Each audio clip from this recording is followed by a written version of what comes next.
Hey everyone, Beth Deacon here. I'm really excited to be here today because I am here with Knikki Hernandez Hi. and she's going into her 8th year of teaching. She's a Spanish teacher.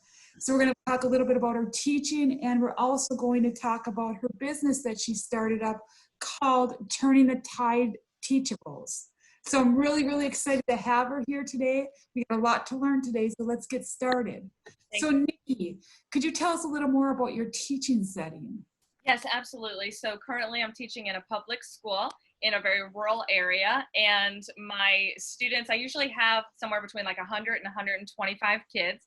And obviously with everything going on, this 8th year of teaching is going to be wild. It's going to be a roller coaster because we're going to have to do virtual learning and then maybe some hybrid learning and then some traditional learning. So we're all going to have to be very prepared for that. So that's where we're at right now. So how have you started to prepare for that?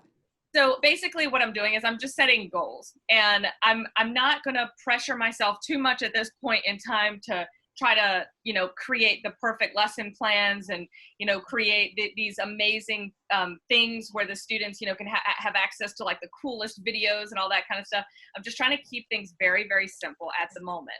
And so each day I'll have a goal, and I'll say, okay, my goal for today is to record myself telling one story in Spanish to my students. And so each day I set a new goal of something that I want to accomplish. Maybe I want to create a Google form, or I want to create a video, or whatever it is. But I have a goal in mind for every week and every day that I'm going to accomplish this week. So that's kind of how I'm going. That's that's awesome.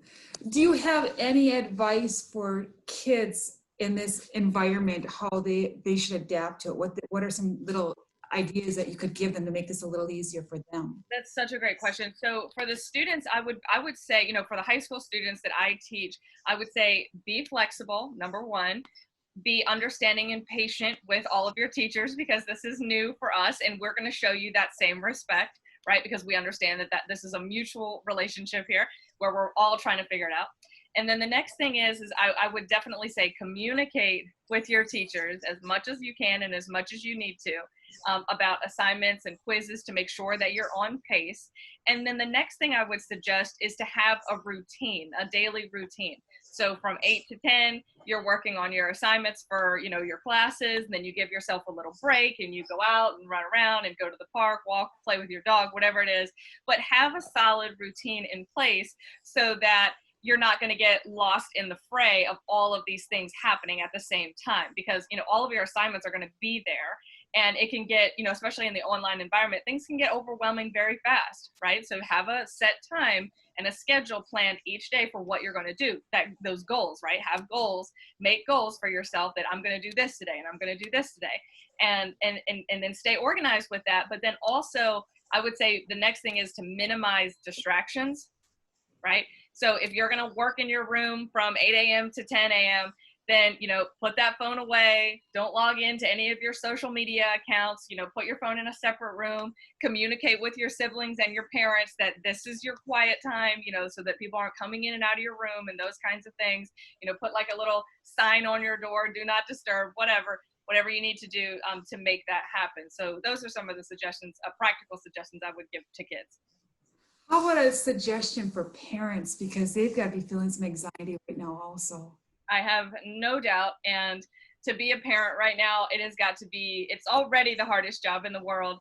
But to be a parent in this situation only magnifies that so much more. So I have so much empathy for what parents are going through. So the first tip or piece of advice that I would give to parents is obviously, again, to communicate with the teachers and make sure that you understand what is required of each class of your child. And I know that that's a big challenge. It's a lot. So on the teacher's end, I would suggest making sure that there's a cheat sheet of information where parents can look and easily see what is due this week, what assignments are due, what quizzes you're going to have. So on the teacher's end, making sure that that is super clear, and not sending emails every single day, right? Because that's going to get very overwhelming very quickly. So sending like one email a week that has all of the information on it with your cheat sheet for parents. And then also the next thing that I would suggest for parents is to again, help your child create a solid schedule for every single day and what they're going to accomplish. Help them create goals for where they want to be, right?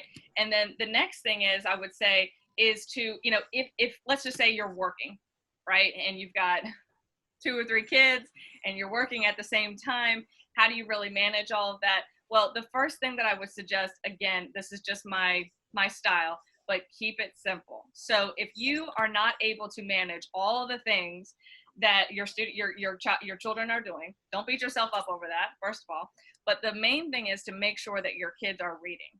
So set a portion of time a day for your students or for your children to sit there for 10, 20, 30 minutes, depending on the ages of your children, right? If they're in elementary school, if they're younger, maybe 5 to 10 minutes of reading.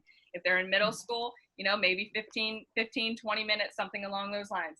In high school, maybe 15 to like 25 minutes, maybe even half an hour, and then just kind of gradually build up from there.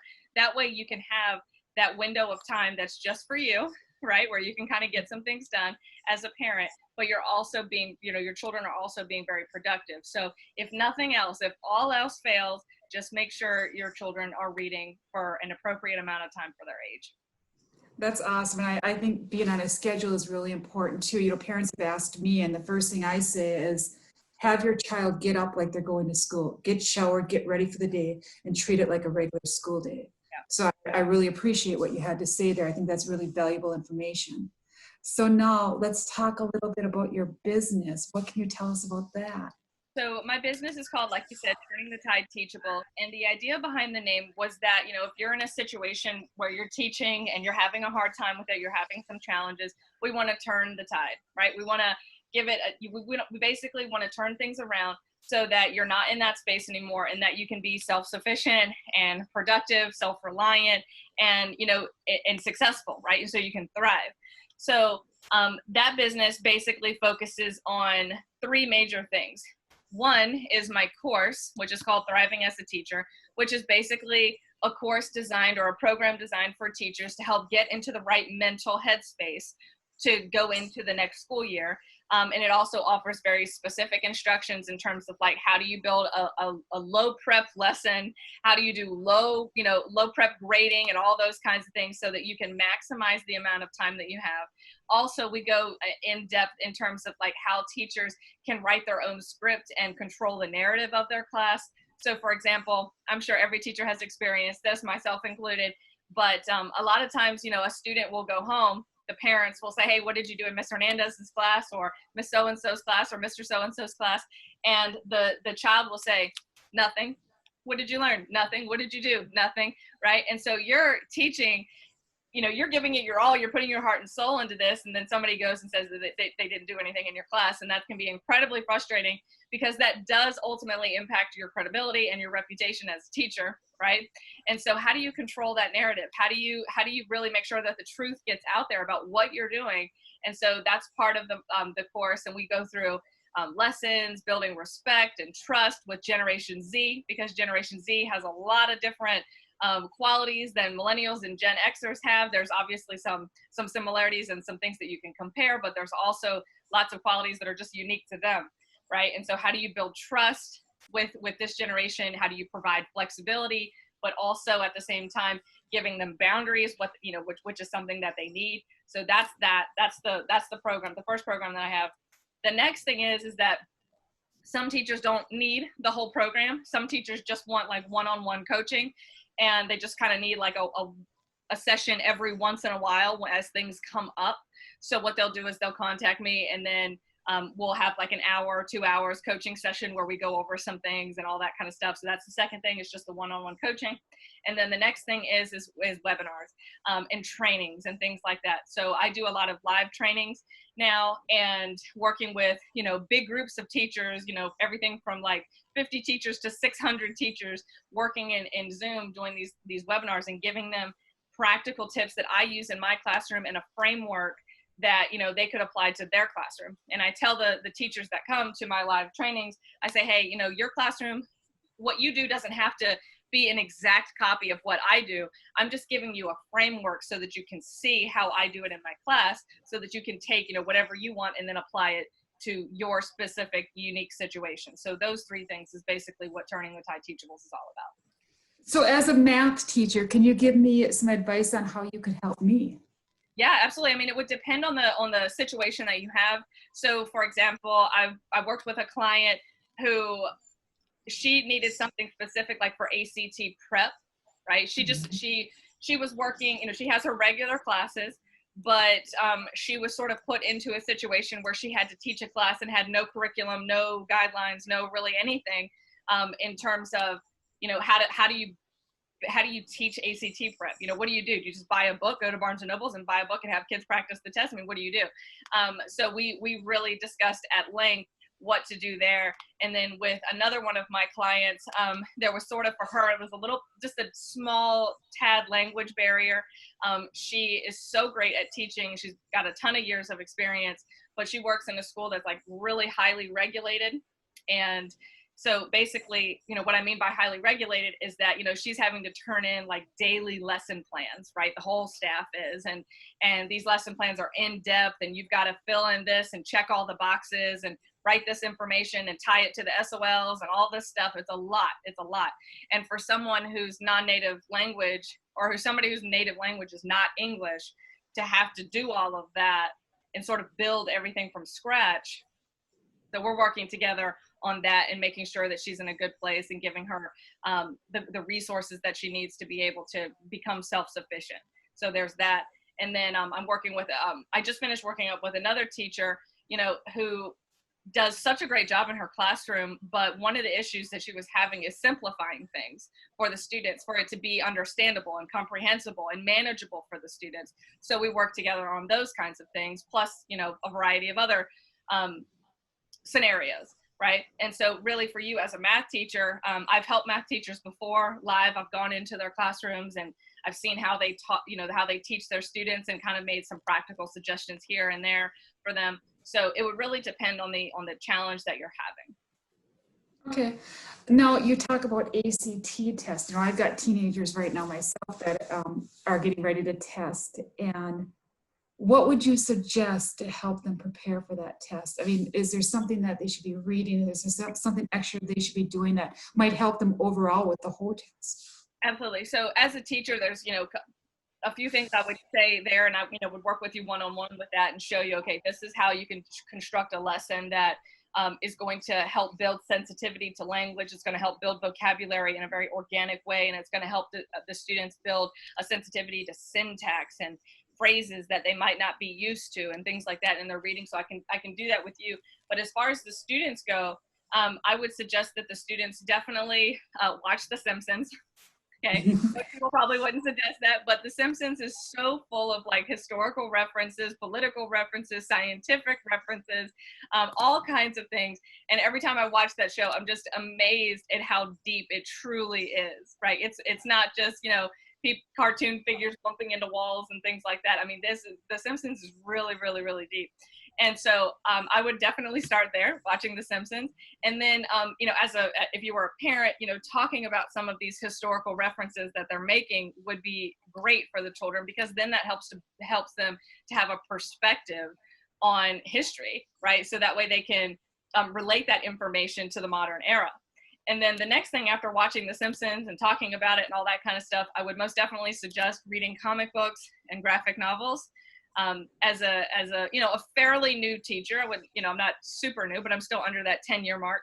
So for me, I've just got started incorporating comic books and graphic novels in my class. And one of my favorite novels and to teach my students is with Senor Woolley. So if you're a Spanish teacher, you probably know Senor Woolley. He creates these graphic novels and comic books that are so engaging and so immersive in Spanish. And the language is so, you know, I wouldn't say it's like, I mean, it's definitely advanced, but the language is so powerful that the images and the words and the thought bubbles and all that kind of stuff, it really sticks in the students' mind, and they remember things, right, from these books, because the language is so bite-sized and it's so manageable. And it's so well thought out. And so I would definitely invest in some high quality comic books and some graphic novels. So for me, that would be Senor Woolley, but you know, you would have to figure out what comic books would be helpful for you, right? Because Spanish might not be everybody's thing. So I would definitely research some, you know, high quality graphic novels and comic books. But another thing that I would suggest also, so there's two things.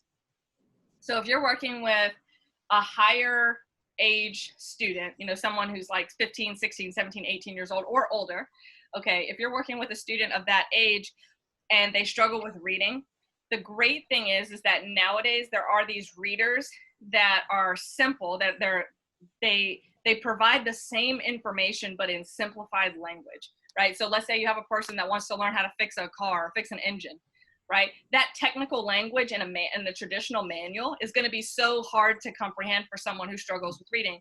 But the great news is that nowadays there are these, you know, the same manuals that they have, but they're in simplified English, so that, you know, more people can access that information, because more and more people nowadays are struggling with reading.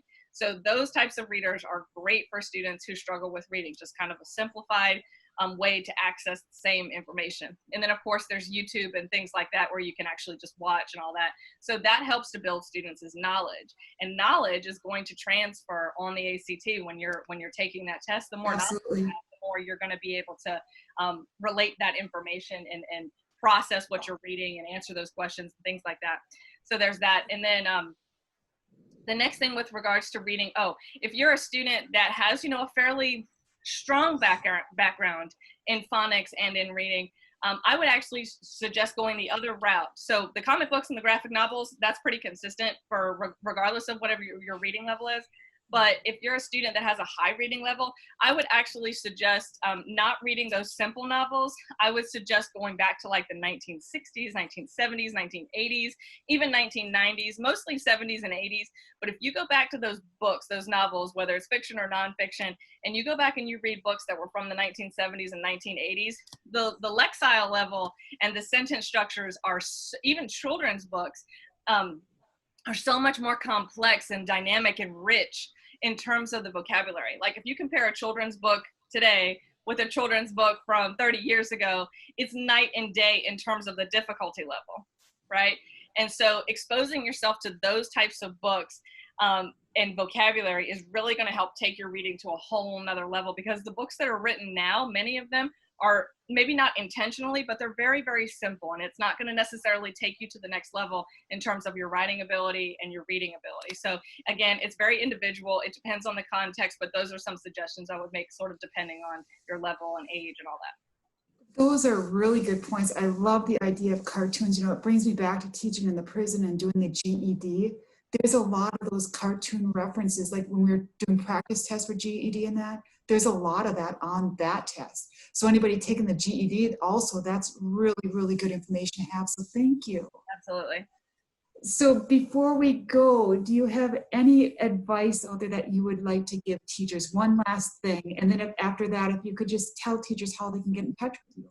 Absolutely. So the piece of advice that I would give for teachers is right now is, number one, prepare for the unexpected, right? There's a lot of things that are going to happen, and we don't even know what the school year is going to look like. I was just texting somebody the other day, and she said, you know, what are we going to do if this happens? Or what are we going to do if this happens? And I just wrote her back. I said, I don't know, right? I don't know. And I don't know that any of us do. But the key is really just taking it one day at a time and setting goals, right? And I think that the whole idea of setting goals is so important, because it's different than planning, right? Setting a goal is different. And like, I know people, including myself, that when I went to school, nobody taught me how to set goals. When I went to college, nobody talked to me about setting goals. Even when I grew up and started working as a teacher, no one taught me how to set goals. You just don't hear it, right? So you just don't have a class where you learn how to really set goals. And so if you really want, you know, to have an above average year, an above average life, an above average home, you know, an above average whatever, you have to start setting goals, right? That's really the only way to start out. So that's what I would advise teachers right now, is to start setting goals. And we can obviously work together. And if people are interested in talking to me a little bit more about these kinds of things, they can contact me at my email. It's turningthetideteachables@gmail.com. You can also find me on Facebook, very active there, and it's Knikki Hernandez. Knikki is spelled a little differently. It's Knikki, and then Hernandez. And that's basically how you can get in touch with me. So thank you. That's awesome. Thank you so much for being here today. Thank you, Beth. All right. Have a good day, eh? You too.